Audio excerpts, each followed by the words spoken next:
भाजीला काही बनवावं हे सुचत नसेल तरी भन्नाट चवीची चमचमीत भाजी एकदा नक्की ट्राय करा.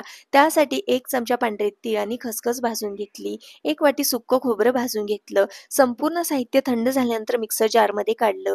त्यामध्ये हळद पावडर, लाल मिर्च पावडर, धना पावडर, जिरे पूड, गरम मसाला, कांदा लसूण मसाला, आलं लसूण पेस्ट, 2 चमचे भाजून घेतलेले शेंगदाण्याचा कूट घातला. बारीक चिरलेली कोथिंबीर, तेल घालून हे मिक्सरला अगदी रवाळसर असं बारीक करून घेतलं. चवीकरता मीठ घातलं. त्यानंतर एका बाउलमध्ये 1 वाटी इतकं बेसन पीठ घातलं. त्यामध्ये 3 चमचे गव्हाचं पीठ घातलं.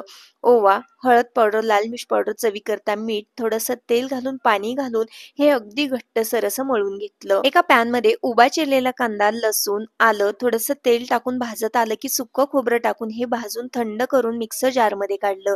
त्यामध्ये कोथिंबीर, थोडंसं पाणी घालून वाटण बनवून घेतलं. कढईमध्ये फोडणी करता तेल घातलं. त्यामध्ये मोहरी, जिरे बनवून घेतलेलं वाटण परतून घेतलं.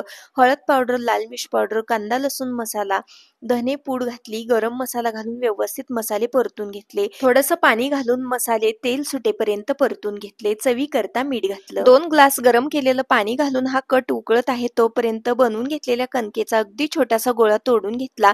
सुक्कं गव्हाचं पीठ लावून याची लाटी लाटून घेतली. त्यानंतर या लाटीवरती अशा पद्धतीने कळ्या पाडल्या. बनवून घेतलेलं जे मसाल्यांचं सारण होतं ते यामध्ये भरलं आणि अशा पद्धतीने याचा मोदक बनवून घेतला. संपूर्ण मोदक बनवून घेतल्यानंतर उकळत्या कटामध्ये सोडून घेतले. झाकण ठेवून थोड्या वेळासाठी ही मोदकची आमटी किंवा उंबरहंडी शिजवून घेतली.